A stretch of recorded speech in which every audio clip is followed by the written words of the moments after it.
Okay. So it's time to start for the second lecture by Gilles Courtois, and I recall that it is a course on delta hyperbolicity and finiteness theorem. Thank you, Gérard. So, hello everybody. So yesterday I stopped in the middle of the proof of the main theorem of this course, actually. So I need to maybe to start to make a small reminder of yesterday and to recall you where we have stopped yesterday. So we were in the process of proving this theorem, which is that taking XD, a delta hyperbolic space, metric space, some proper action of a group gamma, isometry of XD, with some assumptions. First assumption is that the diameter of the quotient is bounded by some T, the entropy of X is less than H. And the conclusion was that for any R larger than 12 D plus 2 delta, and I recall you that there was a kind of mystery, but why this is the right lower bound for R, then mu X gamma of the whole of radius R, kind of doubling the property, divided by the measure of the whole of radius 5R over 6 is bounded above. So mu X gamma, it tells you that it is a counting measure of the orbit of X by gamma, and it was less than some number which was 1 plus 2 E HR. Okay. Yesterday it was, I think, 72. And okay, so we started proving this, and we reduced the proof of this theorem to a claim. So the claim was the following. The claim was that for any R, always in the same bound,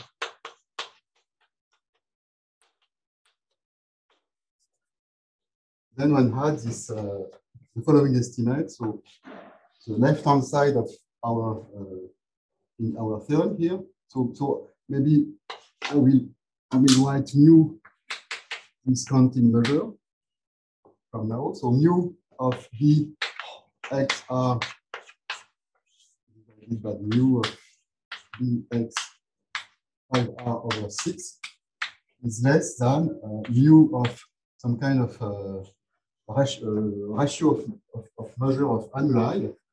The first annuli was Bx R plus R prime minus Bx R minus R prime over 2.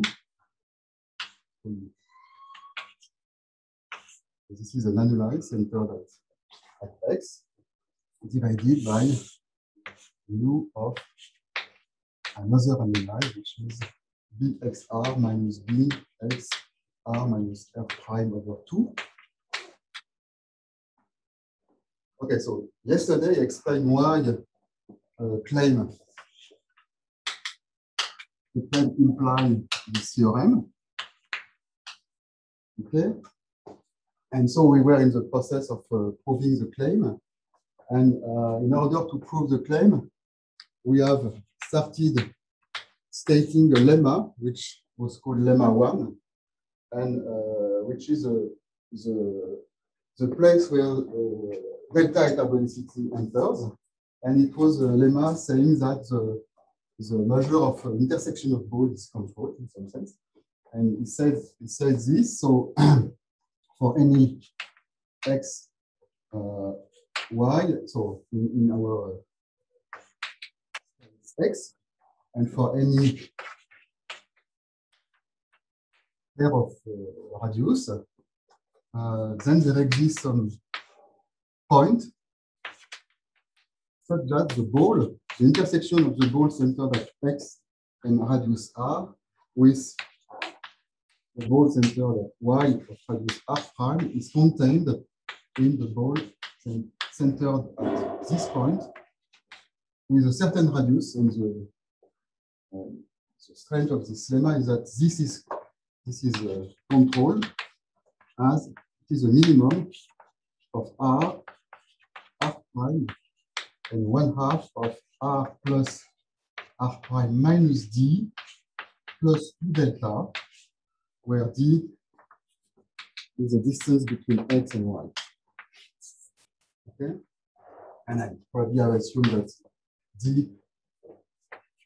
was strictly less than R plus R prime in order to have a non-trivial intersection D. Okay, so this was the statement of yesterday. And yesterday I did the proof of lemma 1 in the case of a tree, just to simplify the argument.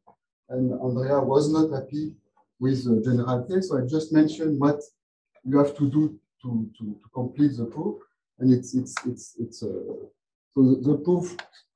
So for delta arbitrary, you have just to consider the two cases of yesterday, saying that the first case corresponds to the case where D is less than R minus R prime plus 4 delta.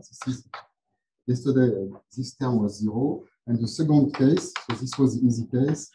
And the second case was when R is larger than R minus R prime plus 4 delta. And here you use a quadrangle inequality. And here you use something trivial, which is that you can take Y prime equal Y and small a equal R prime. Okay? So I let you do this exercise to take the proof of yesterday and to complete it with this alternative. Okay. Okay. So this is exactly here that we were yesterday, and so now we want to prove I don't remember actually if I stated the second lemma or if I really have stopped here. So in order to complete the proof of the claim, I will need two other lemma. So a lemma which I will call easy lemma, which says the following. So if omega is a Borel subset in X, then the integral over omega of, so mu is always this, some measure. So things that we stick with this one, but it's not important for that particular statement. So mu is a measure, and you integrate over omega the measure of a ball centered at Y with respect to this measure. And the easy lemma says that this is equal to the integral over X of mu of the intersection between the ball of radius R and omega. So probably you have seen such things. It's an easy exercise, and I let you prove this. It's a consequence of this theorem. So I let you do this exercise. Okay, so, and there is a second lemma, which will be, so to speak, important one. And this is lemma 2. And I have to state it correctly. Are there questions so far? So what I have said here up to here is just a reminder of what we said yesterday. So if there are any questions, please don't hesitate. And the lemma 2 is the following. So for any R and R prime, two positive radius, and I will assume that, let's say, some assumption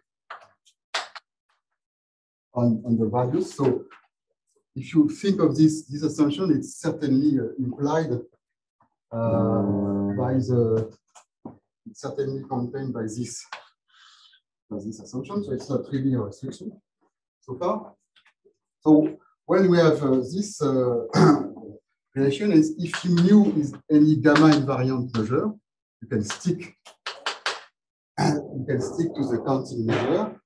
Then you have some relation between the measure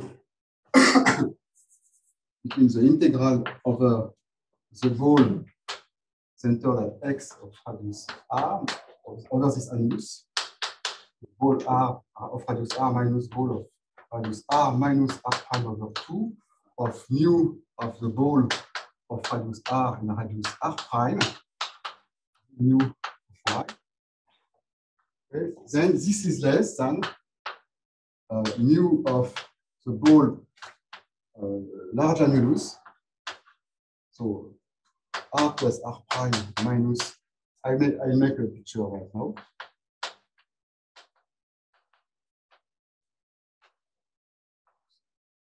Time mu of b x 3/4 of r prime plus d plus 2 delta. Sounds strange, but maybe okay. So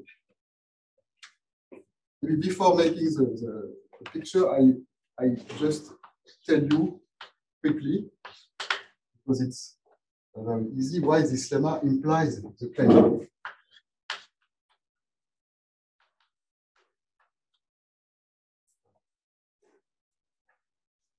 Okay, so why is it so?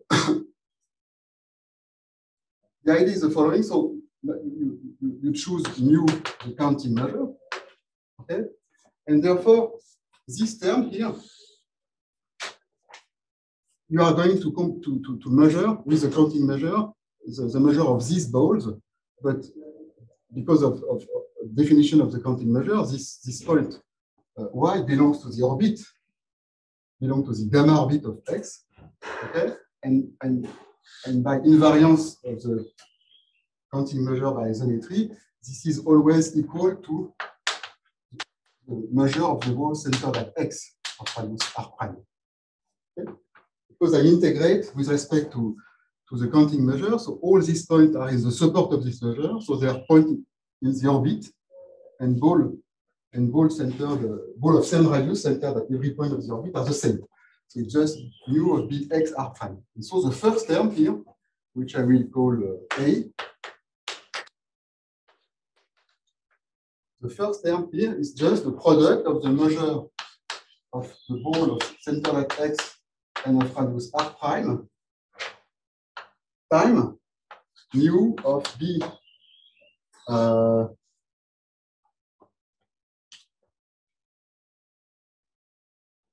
right?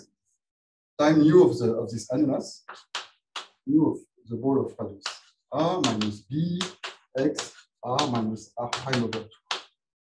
Okay? And you recognize two of the terms which appear in the claim. Okay, there is this term here and this term here. Okay. Okay, so right. So there is a r prime here. Sorry. So be careful. So here I have written r, but it's r prime. Okay. The claim of yesterday was this inequality with an r prime here, not an r. Okay? It's very important. Okay? Sorry. It's r prime here. And so, as I said, these two terms correspond to these two terms here and here. Okay. So you are really in the good direction. All right. And now you look at this. You look at this this term here. So this is less than mu of bx r plus r prime minus b, this term, r minus r prime over 2 time, and this term here. And this is where you are going to see the assumption appearing. So here, this term is so one has assumed that r prime is larger than 12 d plus 2 delta. Okay, And therefore, d plus 2 delta is smaller than r prime over 12. This is our assumption. And therefore, you come up here with mu, so it's less, this term is less than mu of bx 3/4 of r prime divided by 4 plus d plus 2 delta, which is less than r prime over 12. And if you look at this, this quantity, it is just 5 r prime over 6. Okay? And it's exactly what you wanted. Okay? So this is so time mu of b x 5 r prime over 6. And this inequality here is exactly the claim. Okay? So this is exactly the claim. Okay.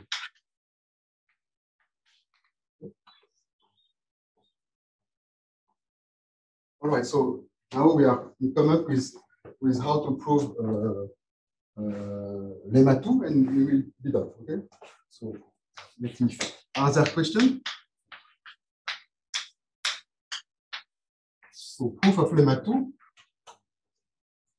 And for proving lemma 2, I start with the left-hand side quantity, so what I have called A.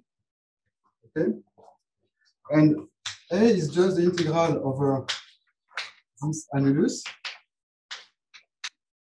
bxr minus bxr minus r prime over 2 of mu b y r prime d mu of y. Okay. Okay, sorry. I write it. It's too small. So A equals the integral over b x r minus b x r minus r prime over 2 of mu x prime mu of y. And this can be written as the integral over some larger annulus b x r plus r prime minus b x r minus r prime over 2 of intersection with b x r. Okay. So what I am saying here is that this you have several annuli. So here it's the first ball of radius r. Maybe I should make a picture, larger picture. Can I erase here?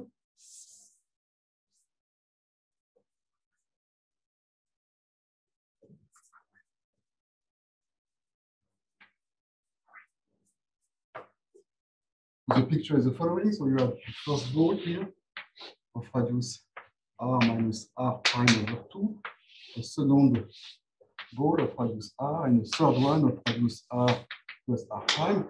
And what I am saying here is that this annulus here, it is the same as this large annulus here.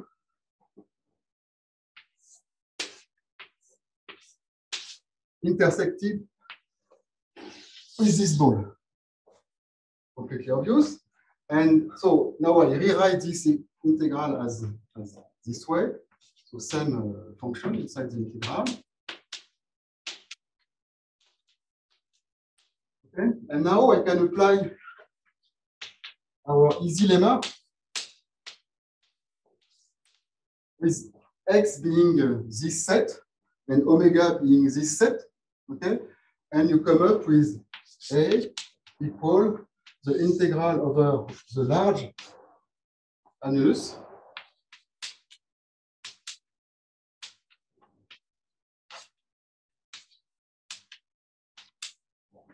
of mu of b x r prime intersection with b x. It's a y here. It's a y here. I'm sorry. So it's a y. So I was integrating. You raise this. Sorry. So by definition, the quantity I have, which is in the lemma 2, is the integral of the measure of balls of centered y, radius r prime, so there is a y here, and therefore you have this intersection, just applying the easy lemma, okay?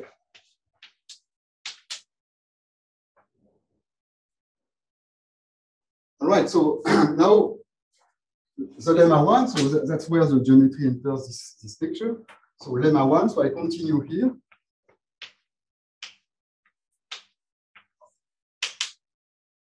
Lemma 1 says that this intersection here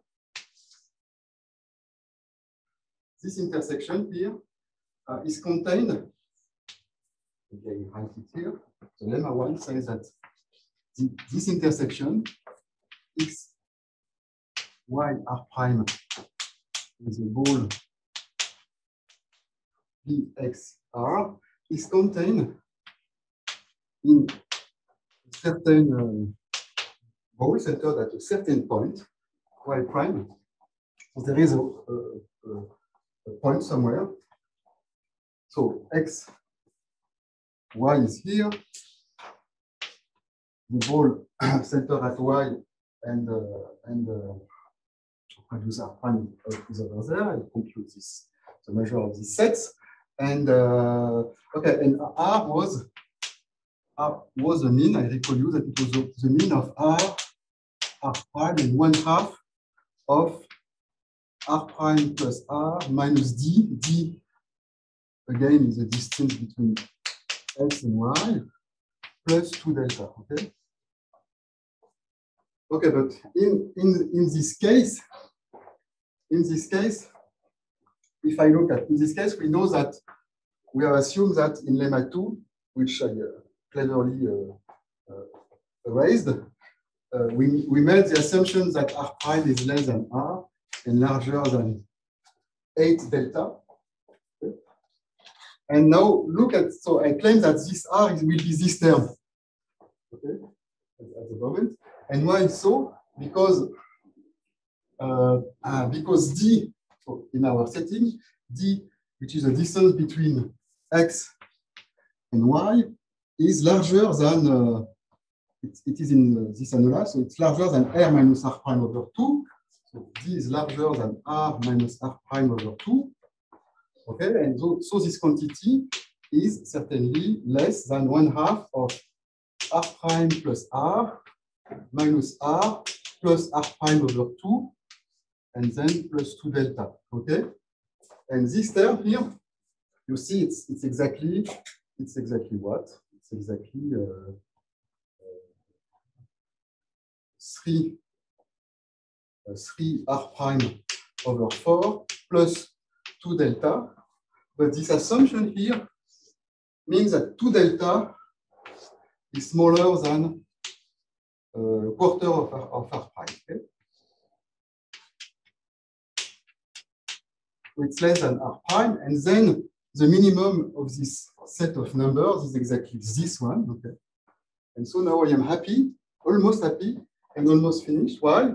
Because in this integral now, so recall that I want to get an upper bound on this, and now I have showed that this intersection of balls is contained in such a ball, and therefore we can deduce of all this discussion that A is smaller than the integral over B x r plus r prime minus B x r minus r prime over 2, okay, of mu of, and replace mu of B x, sorry, I forgot to say something. Okay. So what I have shown so far is that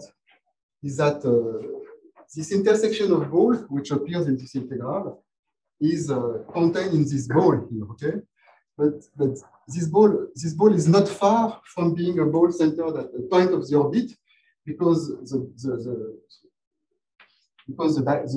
quotient has diameter less than t. So I say that there exists some gamma in gamma such that the ball centered at y prime and of radius r is contained in the ball centered at some point of the orbit R plus D here.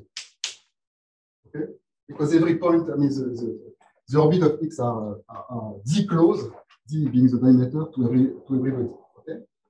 And now I can replace, so which means that mu of B y prime R is less than mu of B X R plus D. Okay? And now in this integral here, I can replace this measure by the measure of this guy, and we come up with the lemma 2. So maybe I will raise this picture to conclude. Therefore, A is smaller than the integral over this large annulus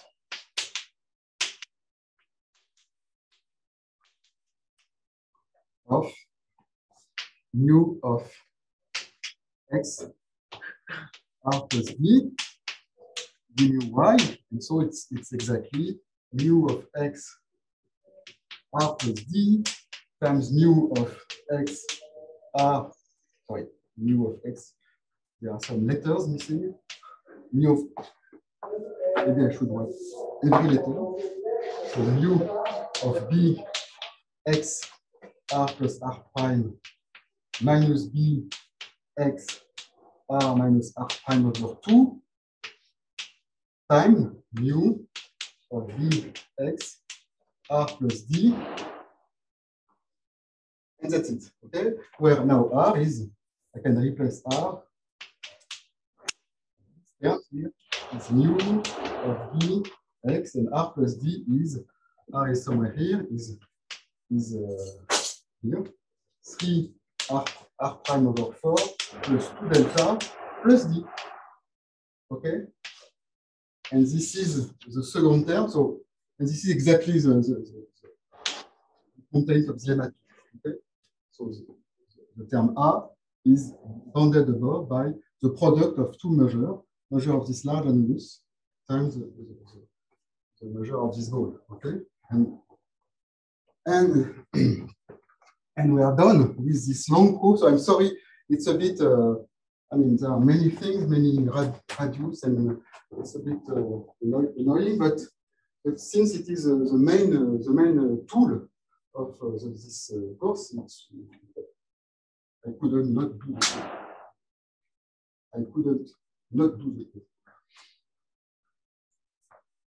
Okay, so if are there questions so far? So if you are okay, if you are not happy with this book, just read it in the notes. They are complete here. So now, I will start to give you the first application of this Bishop-Gromov inequality. So there are some remarks I could do before coming to this application, and I would like to let you an exercise. So in the main statement here, we say that this kind of Bishop-Gromov quotient is bounded above by entropy. Okay, so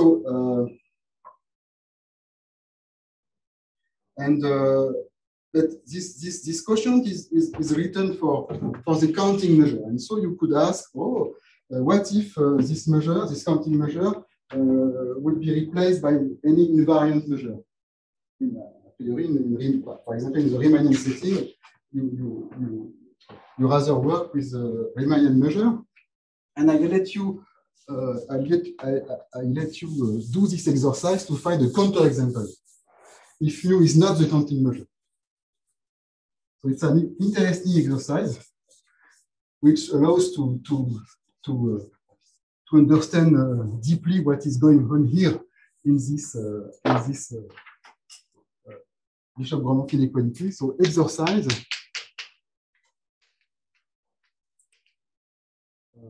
it's false for, a priori, can be false for a measure, a gamma invariant measure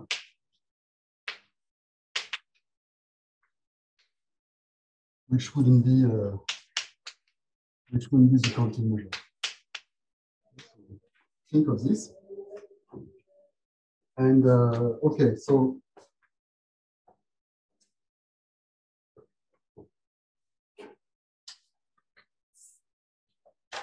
all right, so the first main application that I would like to discuss now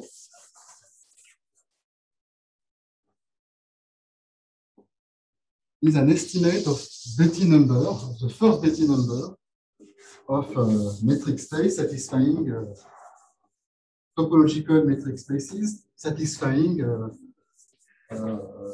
our current assumption, delta hyperbolic, bound on entropy, bound on the codimeter of the action of the group. And let me just introduce all this. So from now on, X. So yeah, so maybe I should X. Maybe I should write Y. Will be a compact metric space such that, so with some good property, I don't want an horrible metric space. I want to be able to say that this space Y has a universal cover and a fundamental group, so such that Y is equal to X mod gamma, where gamma is the fundamental group of Y. Which means that Y should be locally simply connected, the usual assumption to have such a situation. Okay. Right. So and so this group a priori, so gamma, and I will assume that Y is compact. Okay. So since Y is compact, its fundamental group is finitely generated.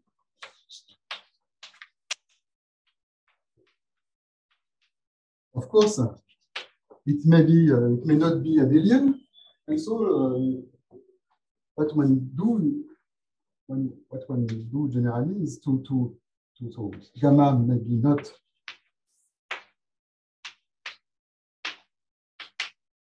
abelian, and so we defined H1 of Y with integer coefficient by the quotient of gamma by its commutator subgroup. So it's the abelinization of the group, gamma ab. Okay, and therefore, so this is a simple. The interest of this, one interest of this homology, first homology group, is that it is an abelian group. And since gamma is finitely generated, it's a finitely generated abelian group, and therefore you can apply to it theorem of algebra, which says that H1, so H1 of Y Z is isomorphic to a certain free part ZR of a certain product of torsion subgroup, which I write this way. Okay? So it's a product of Z to the R times finite product of finite abelian subgroup. All right. So and so what we call the first Betti number definition, what we call the first Betti number of Y is just this number R. So it is the first Betti number of Y. Okay.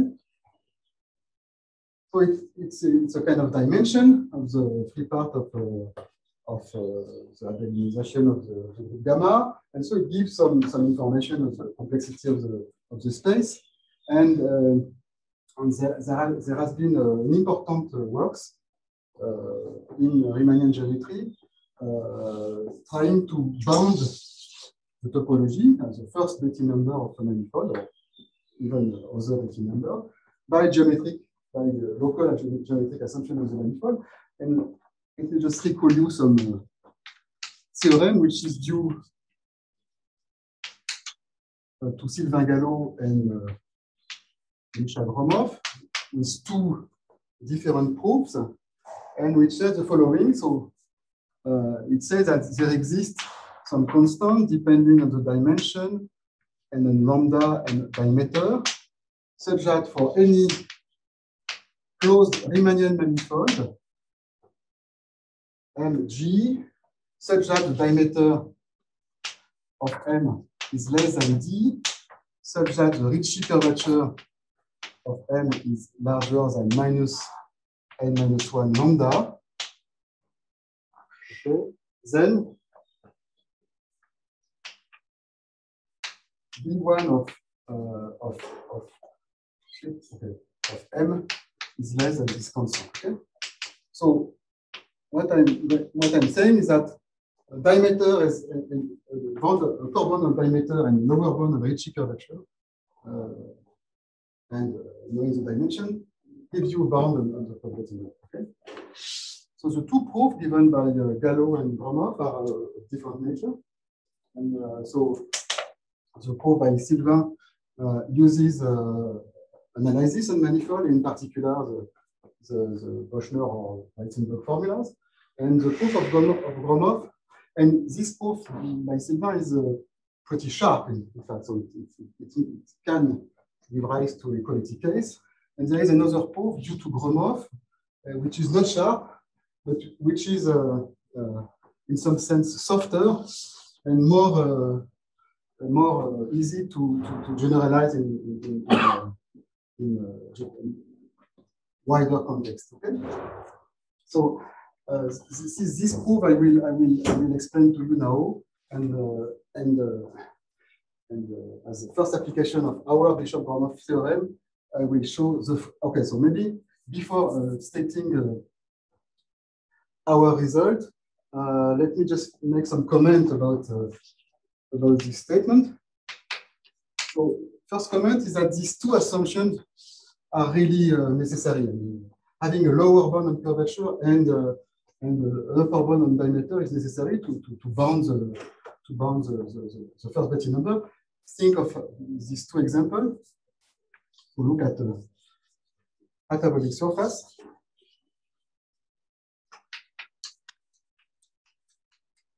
So of sectional curvature, so it's a surface, hyperbolic surface of sectional curvature constant equal to -1, and of genus G, large genus.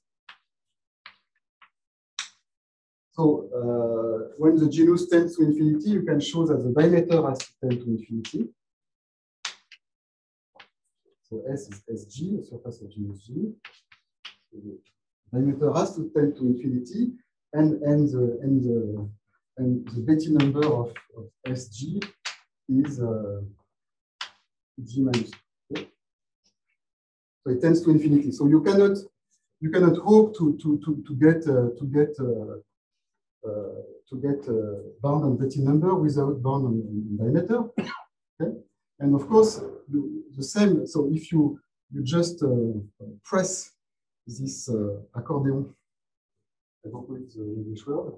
So second example, you just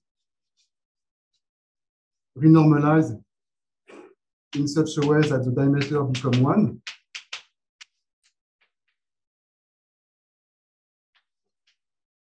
So you multiply by some small numbers in such a way that the diameter becomes 1.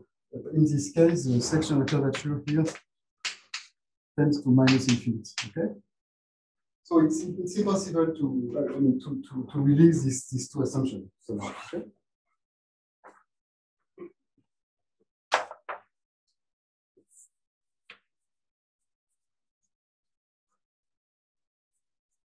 Question so far?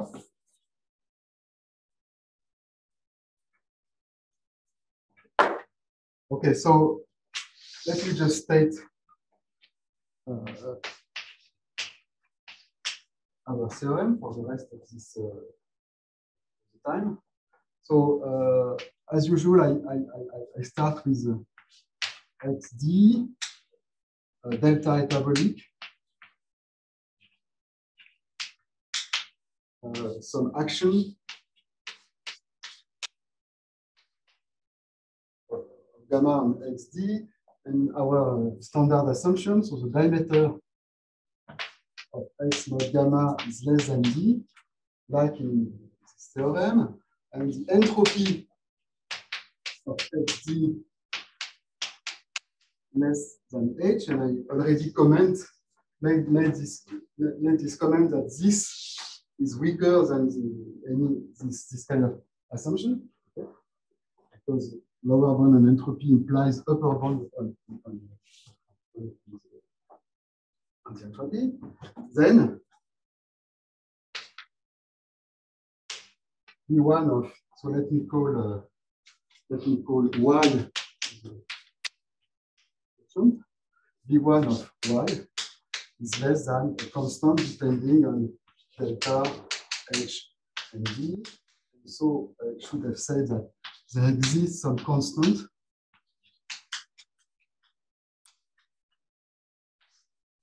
such that for any such situation, one has this upper bound on the first Betti number. Okay? Okay, so now what I'm going to explain you is that how, in fact, is the argument of Gromov and how it can be completed by this theorem. But in fact, it is exactly the argument of Gromov that I'm going to explain now.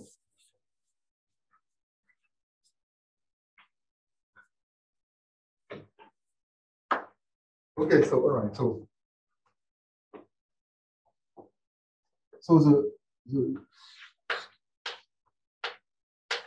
the basic observation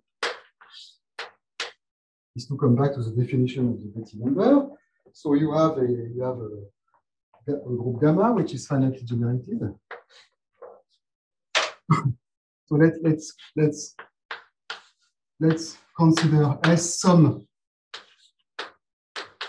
finite generating set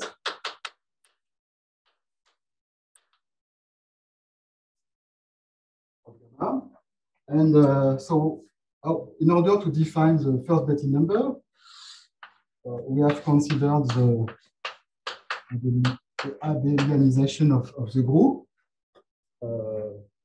Gamma mod commutator subgroup.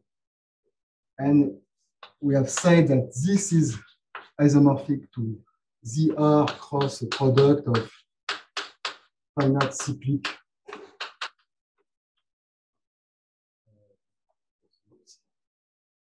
and now I can project on the first factor, okay, and I can embed this first factor in R to the R, okay, and I look at this map here, phi, which is a morphism of group. Okay, so phi of gamma prime is equal to phi of gamma plus phi of gamma prime. Okay? Here I note the law of group multiplicatively, and here it's just okay? So one has this, and of course, the set S, the image of the set S by this map phi. So this set.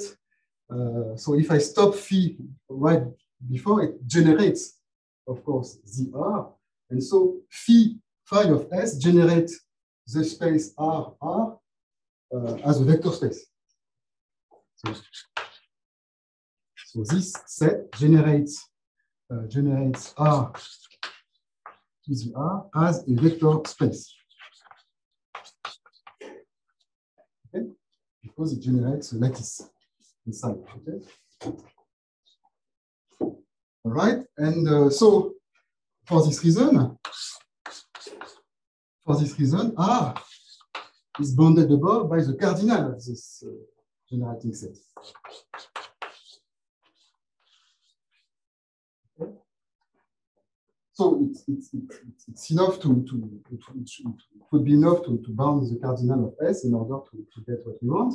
But unfortunately, given a group and a finitely generating set, there is no reason so far to bound the cardinal of S by above. We will see in the next courses that we can do it, but it's much more involved than what I'm going to say now.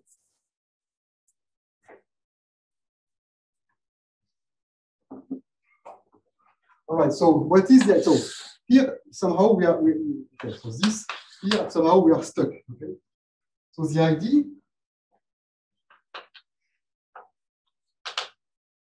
is to find a subset, a finite subset in gamma. The idea is to find a finite subset in gamma with a property that the cardinal of S prime is bounded by some nice constant.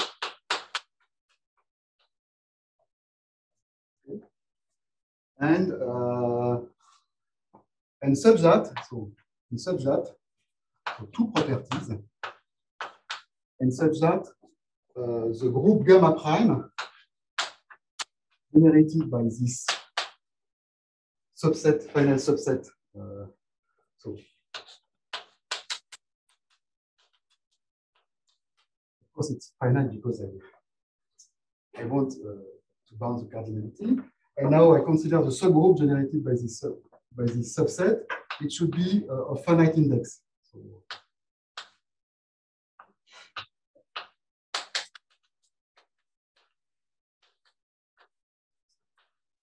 okay. So it claims that if you can find if you can find such a finite set S prime, then you are done. Okay. So let me claim that 1 plus 2 implies a theorem. And the idea is that this assumption, so let me comment a little bit.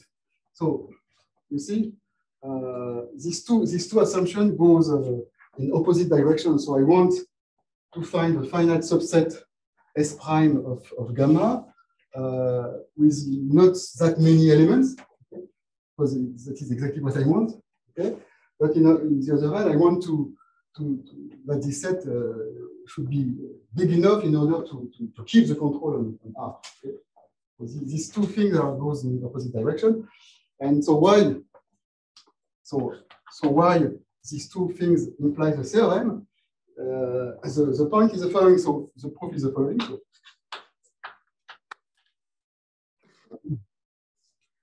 right. So the idea is the following. So look at our map phi. Right. So look at our map phi from let's say gamma prime.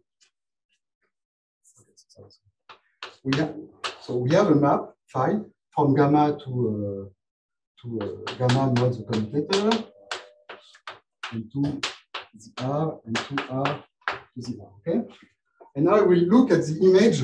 So S prime is a subset of gamma, and I will look at the image of S prime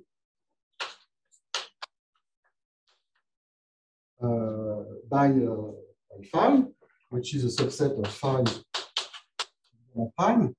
Okay, and I claim that so this set generates. I would like that this set continue to generate as a vector space. So if this phi of S prime generates R to the R, then I am done because this implies that R is less than the cardinal of S prime, which is bounded. Okay? It's exactly what I want. Okay? So why we have this? So I have to explain you why phi of S prime generate R to the R. Let me do it here.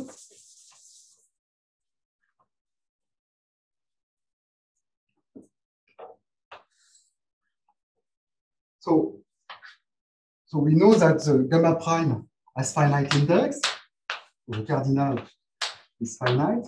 And so look at gamma, some element in gamma, and look at the classes of modulo gamma prime of the power of gamma. Gamma k gamma prime. So this is element of the quotient. So this quotient is a priori not a subgroup, but it is a set. And this is a subset.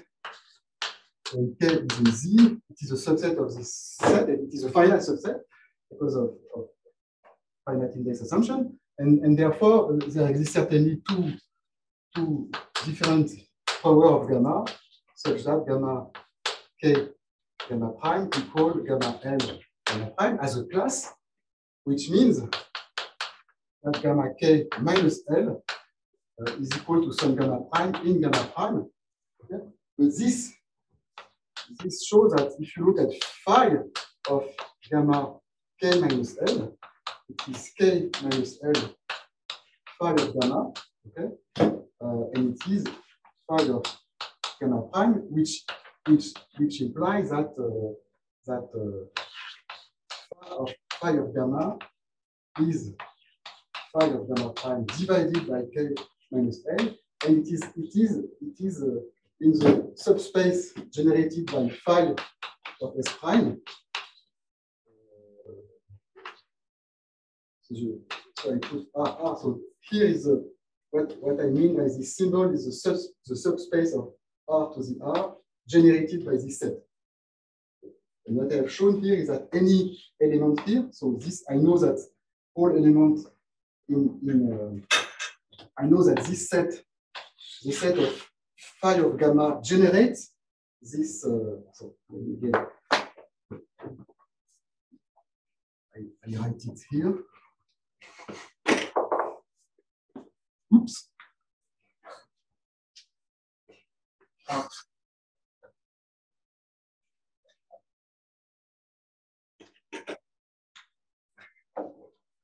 Okay.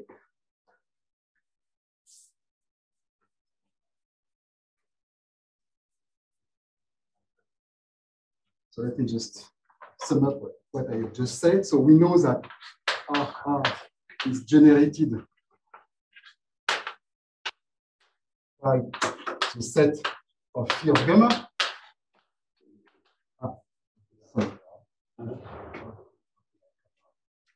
Non, c'est bloqué parce qu'il y a une coupure. Sorry. It's all right? Ouais. Yeah. So let me just sum up why what I said here prove this assertion here. And what we have shown in the last blackboard over there is that, so we know that R, by definition, R to the R is generated by this element, okay?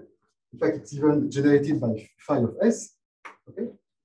And we have just shown that phi of gamma is phi of some gamma prime divided by k minus L, where gamma prime is in gamma prime, and therefore, the set of phi, of gamma prime also generates R to the R. Okay. And so this proves this little claim, which is that if one can find such an S, then we are done. Okay, so we come up with how to find such an S, and it is So I have made no break. You can make a break. You can have 5-minute breaks if you want. Okay, so Or the break at the end. As you wish. As you wish. As you wish. Maybe a short break, 5 minutes. Okay, short break, 5 minutes. Because you can erase the blackboard. You are allowed to erase the blackboard. Okay, I erase this blackboard. Okay. No, okay, so we have a 5-minute break. 5 minutes breaks, and so it makes the tension getting up because you want to. Exactly, the suspense. The suspense is total.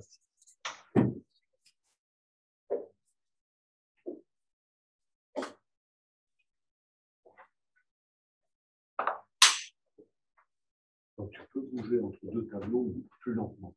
Ah. Sinon c'est. Ah, c'est horrible. Non, c'est pas horrible, moi je m'en fous. C'est pas... Là, il nous entend. Comment? Il nous entend. Il nous entend. Voilà. L'enregistrement, ça va nous faire trier. If you have a question, ask it during the. No. Don't answer questions now. During the lecture. So not You forbid me to answer questions? Yes, and even to listen to his questions. And even to listen? Je peux poser la question. Si tu me diras après ce que je leur propose. Ah non, ça ne sert à rien, c'est ridicule. Non, c'est ridicule de se préparer. C'est juste, je ne connais pas l'argument pour dire que c'est finiment engendré. Si c'est triangulable, je vois, c'est évident. Ouais. Et quand tu n'es pas triangulable. Je pense, moi, des complexes. Donc, oui, espaces que j'ai en tête, c'est ça. De toute façon, il faut qu'il y ait un revêtement universel. Donc, alors, je me demandais si tu utilisais le revêtement universel. Enfin, le fait qu'il y ait un revêtement universel. J'avoue que je ne me pose pas trop la question. Pour moi, ces objets, X, Y, etc., sont des choses en fait. Il n'y a pas de problème. Bon, je ne sais pas avec quel degré de généralité on peut dire ça. Mais... Non, parce que si l'argument pouvait aider à voir la suite. Non, c'est le fait que le groupe soit fini, j'ai déjà tout dit là-dessus, c'est le fait que c'est l'utilisation la décomposition du H1 ZR. Je ne vais pas le réutiliser. Donc on a des objets. Ouais, ça ne vaut pas le coup. Mais je n'ai pas compris ta question. Mais... Comment est-ce qu'on démontre que le quotient est... Non, mais il y a une preuve très simple. Je te donne la preuve. La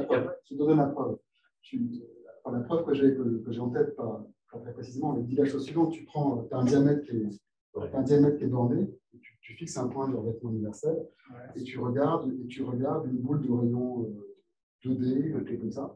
Et ensuite, tu regardes tous les éléments du groupe qui envoie cette boule de rayon 2D sur une boule qui intersecte la boule de les parties.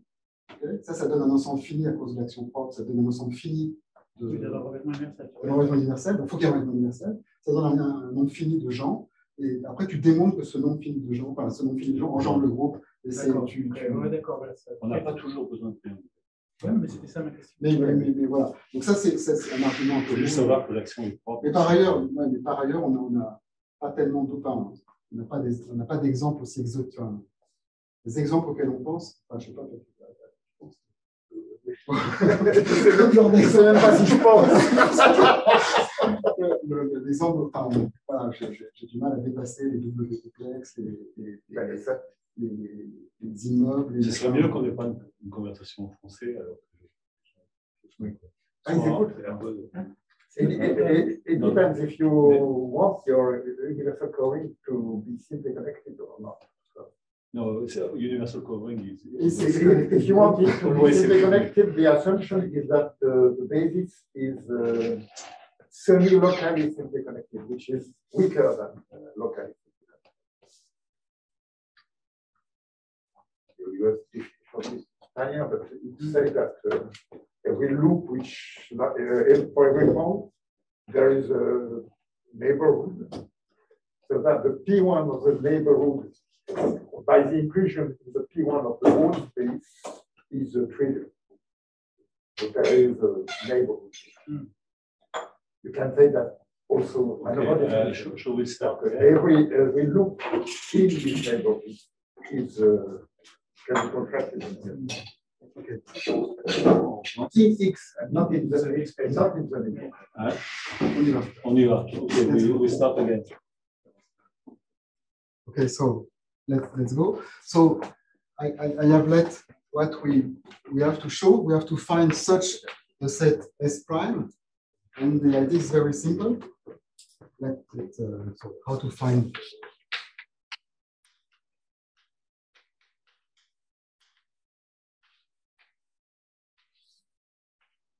is a property 1.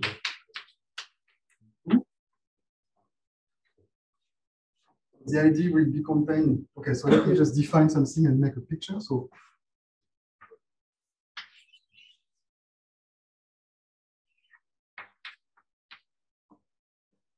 I have so I look at the point X in the universal cover, and I have maybe I should make a larger picture.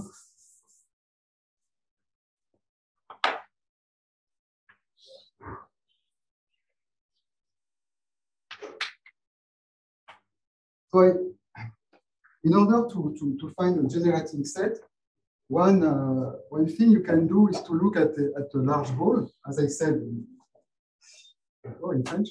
So you can look at a large ball, let's say of radius. So fix some R, some positive R, and you could look at a ball of radius R plus 2 diameter, 2 times the diameter. Okay? And you look at the orbit of X, the gamma orbit of X, with this large ball. Okay? And okay, so we know that this subset of element of gamma generates the group. We will see later the proof of that. But okay, so we know that, but we don't know how to estimate the cardinal of this set. And the idea is to choose a subset of this orbit. So we are going to choose some element, not all.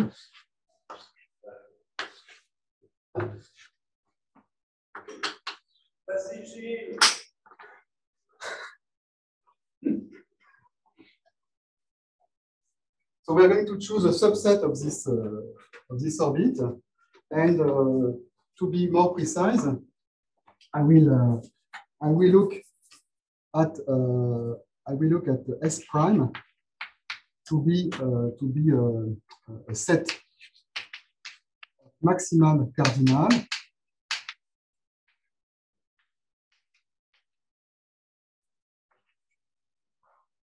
so I will denote this element by gamma prime I. Okay. There are elements of gamma, but they will belong to the group generated by S prime, which I would like to call gamma prime. So I define S prime to be a set of maximal cardinal, which I denote like this, and which is pictured here, such that two things happened. So the first is that the distance between X and gamma prime I of X is less than R plus 2D, so they are in the ball. And the second hypothesis says that they are not too close to each other. So the distance between gamma prime I X, gamma prime JX is larger than R. Okay? So like in the picture. Okay? And okay, so now I claim that so what we have to, I don't erase the statement I want. What I want to show now is that, so two things, the fact that this subset has bounded cardinal in terms of the geometric invariant, which I am given. Are there some questions? No. So I have to show that this set of maximal cardinal is not too large. the cardinal is not too large, and also that the subgroup has finite index in them. Okay? So there are these two competitive things. And okay, so the first observation now. So let me just claim something. Start with. And so I start proving maybe to proving 2. Okay.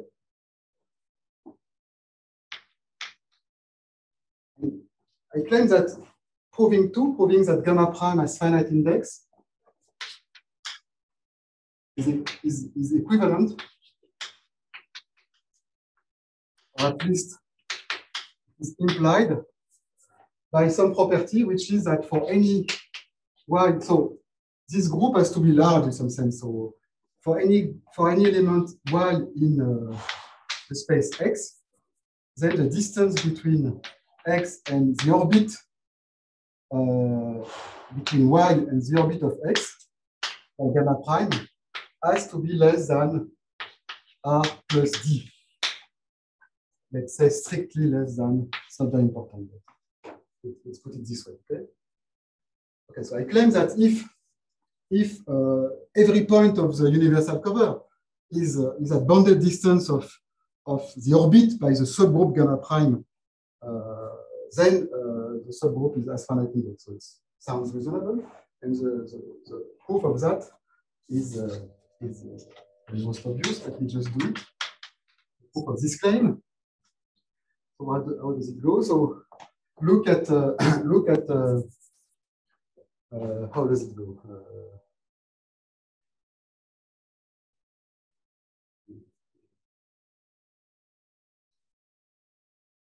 Right. So I take gamma. Okay. So I want to prove that gamma prime is finite index. So I take some gamma in gamma, and I look at the class of gamma modulo gamma prime, and I want to show that there are finitely many such classes. Okay. And to do that, I look at the orbit. I look at the orbit by this set of X, and I look at the distance between X and the orbit of this set. So let me just make a picture. So I got X somewhere, okay? And I look at the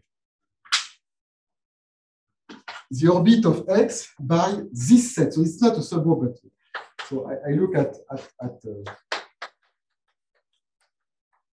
this red orbit, which is the orbit of X by the set gamma prime of X. Okay. And if I look at the distance, so I look at this orbit, and I will show that each of this orbit will meet the ball center at X and of radius r plus d. And if I can do that, I'm happy, because there are finitely many elements in the ball, and so there will be finitely classes. All classes are disjoint. Okay. Therefore, and this is equal to d of gamma minus 1x gamma prime of x, and by assumption, for any y, this is less than r plus d. Okay, so it proves the claim. Okay. So the claim says that if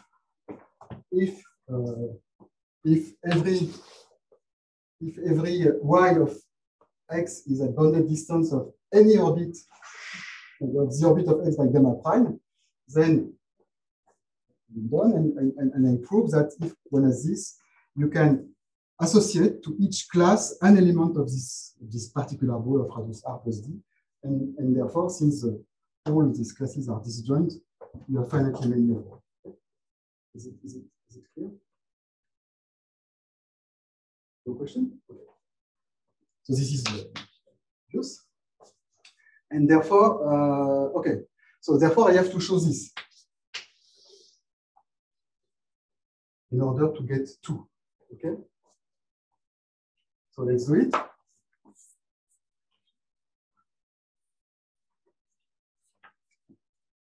And the proof of 2 the proof of two is basically this picture. So let me start here. So I prove this. Let me call this property star. The property that every point in X is at bounded distance of the orbit by gamma prime of X. Okay? So proof of stars. So we argue by contradiction.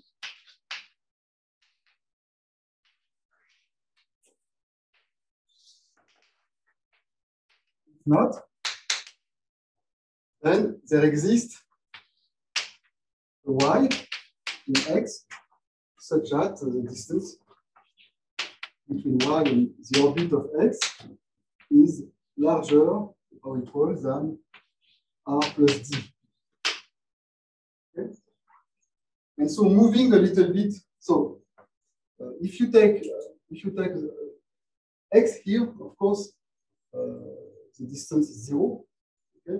And then in between, you can assume that there exists y in X such that the distance between y and gamma prime of X is exactly r plus d. Just by some utility element.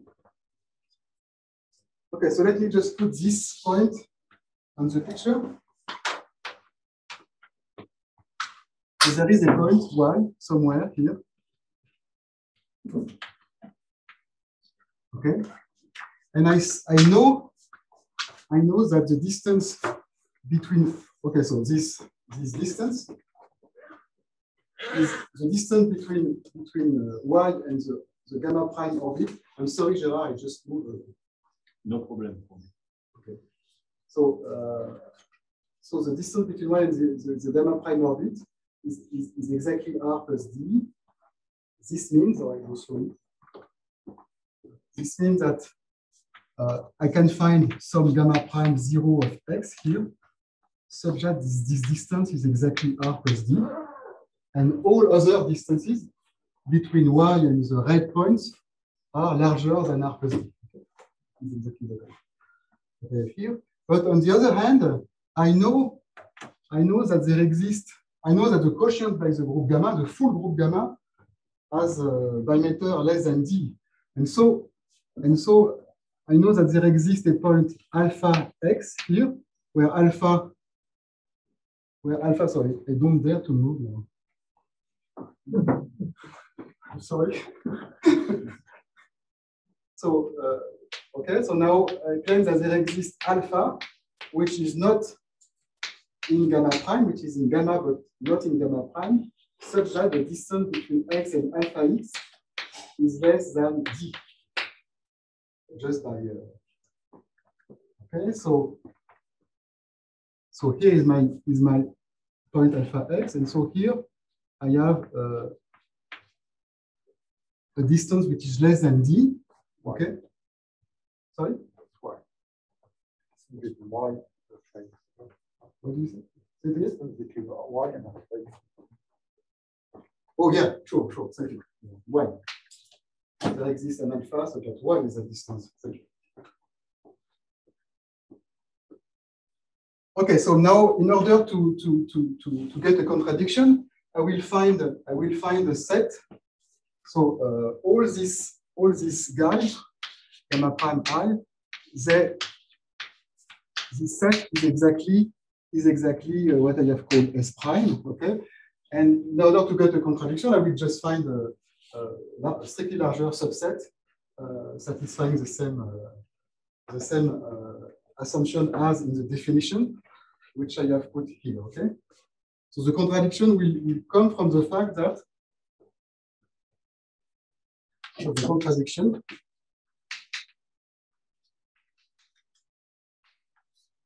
comes from the fact that the family gamma prime 0 alpha union S prime satisfies 1 and 2, the two properties over there, and then it will contradict maximality. Okay.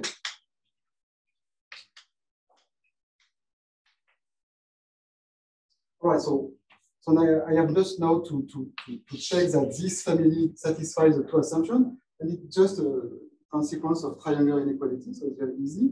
So let me just start with one property. So I have to show, so maybe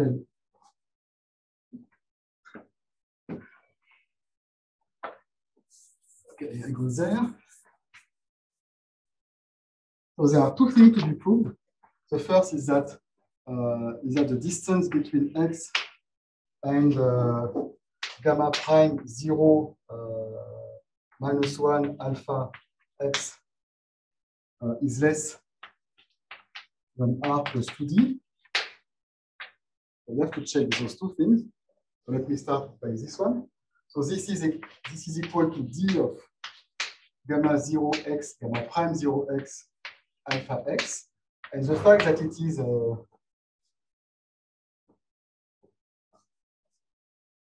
smaller than r plus 2d is just triangle inequality. So the distance between this point and this point is smaller than d plus r plus d. Okay. So just picture. Yes, triangle inequality. So everything is in the picture, is on the picture. Okay. And the second property is that the distance between gamma prime 0 minus 1 gamma prime I of x, sorry, alpha x, with gamma prime I of x is larger than r for any gamma prime I. Okay. And again, it is a picture. So this is equivalent. So this is equal to the distance between alpha x and gamma prime 0, gamma prime I of x. Okay, so let me just go to the picture. So this point is in the orbit of gamma prime. Okay, so it's one point which is over there. So for example, it's here. So it is gamma prime 0, gamma prime I of x here. Okay, and if I look at this triangle here, we see that, okay, so we see two things. So first thing is that this distance between y and gamma prime 0, gamma prime I is larger than r plus d because of the definition of our assumption. And therefore, the distance between this point and this point is larger than r plus d minus d by triangle inequality. And so it's larger than r, okay? So this is larger than distance between gamma prime 0, gamma I prime of x and y minus distance between y and alpha x. Okay? And it is what we want, okay? And we are done. Note, we are done for this. We are done for the fact that we have shown the second statement here. Okay. Are there questions so far? So now we have to control this, but this will be a consequence of our Bishop-Gromov inequality. That's where the Bishop-Gromov inequality enters the picture, and maybe I can do it somewhere. Maybe.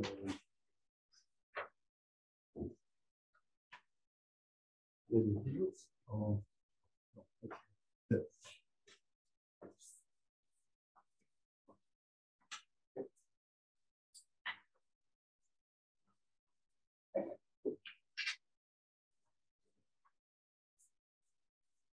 So I read you one picture here. So excuse me, Gilles, there is a question on the chat. Yeah. So the question is, how did we choose R? We have not, okay, very good question. So we are going to choose it now in order to choose it. So here we have not chosen, we have not chosen R yet. So what I've said is correct with any R, and now any positive R. And now I am going to choose R in such a way that one can fulfill this assumption. All right. Okay, so proof of one. So I start again by a picture. So one has this point X, and inside one had this red orbit, gamma prime x.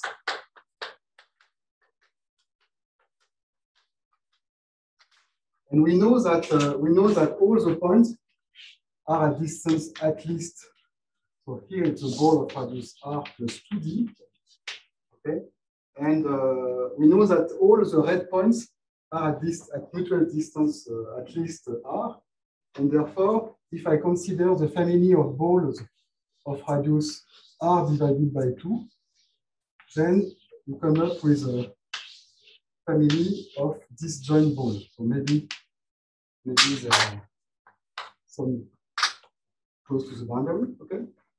So if I consider the family of balls gamma prime I x with of radius r over 2, they are disjoint. Okay, and the union all of them are contained in the ball center that x and of radius 3r over 2 plus 2d. Because we move a little bit further. Okay? And therefore, when you measure this, you come up with the fact that the measure of this union is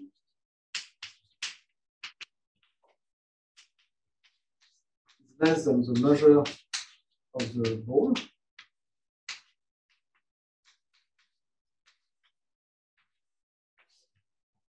Okay. And again, so the balls are disjoint, so this is the sum of the measure of the ball, and each of these balls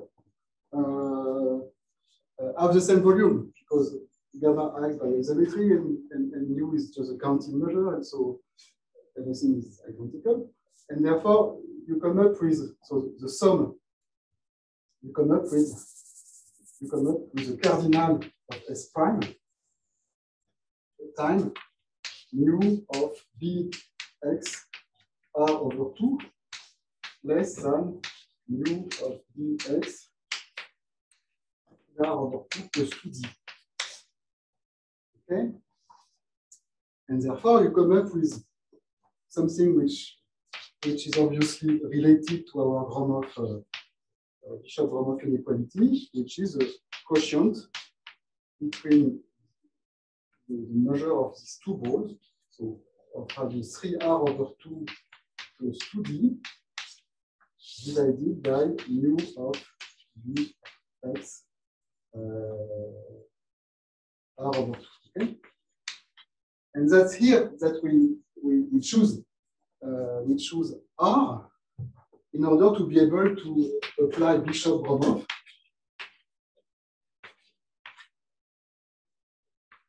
Okay, and in order to be so we are going to apply our first theorem. So not the one I have proven, but the one which could be deduced by an interaction argument. And maybe I can remind you this theorem, and we are done, in fact. Now you understand that we are done because we don't have here a formula if R is chosen sufficiently large. So in fact, but I just want to make it clear and neat.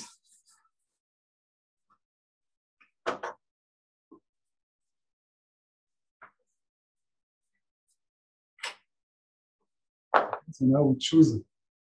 So I remind you the statement of the main theorem. So I have to find it today because I don't do it by heart.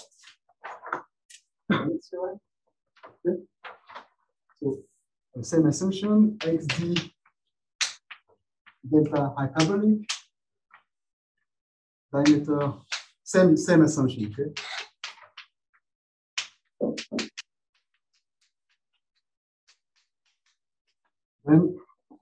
Then for R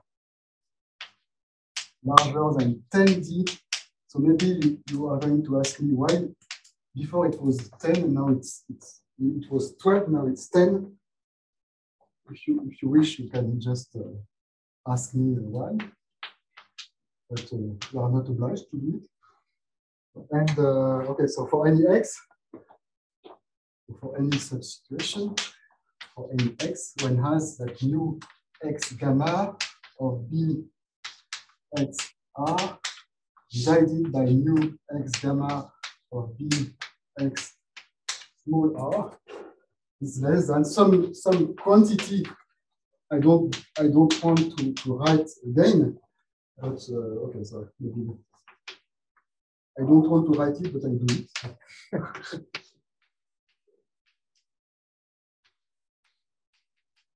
Not important. I mean, it's important, but not that much. Okay, so what is important is that you can put really expression of the environment. So it's explicit. So and so now if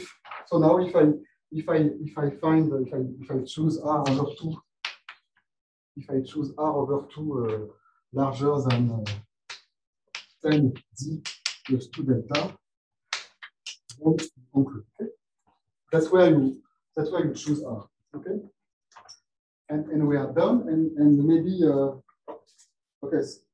So it's so there are still 5 minutes. So maybe I could stop because maybe answer a question because I have next. It is the next chapter. So I don't want to start the next chapter. Okay, if you have any questions, so the people in distance could ask a question through the chat, and the people here could ask questions directly.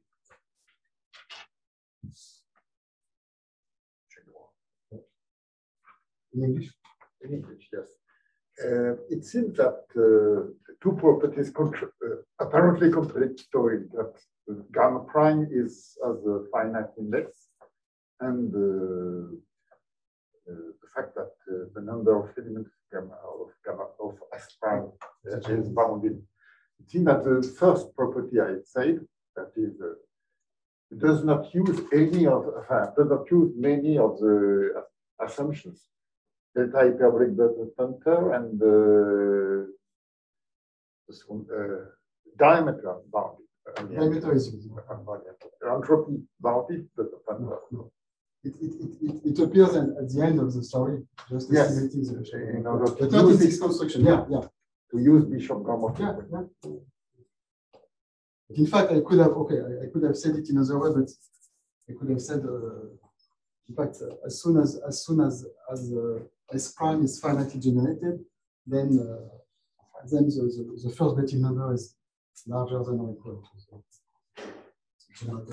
to. We could have said it this way, but it's nice to have a complete.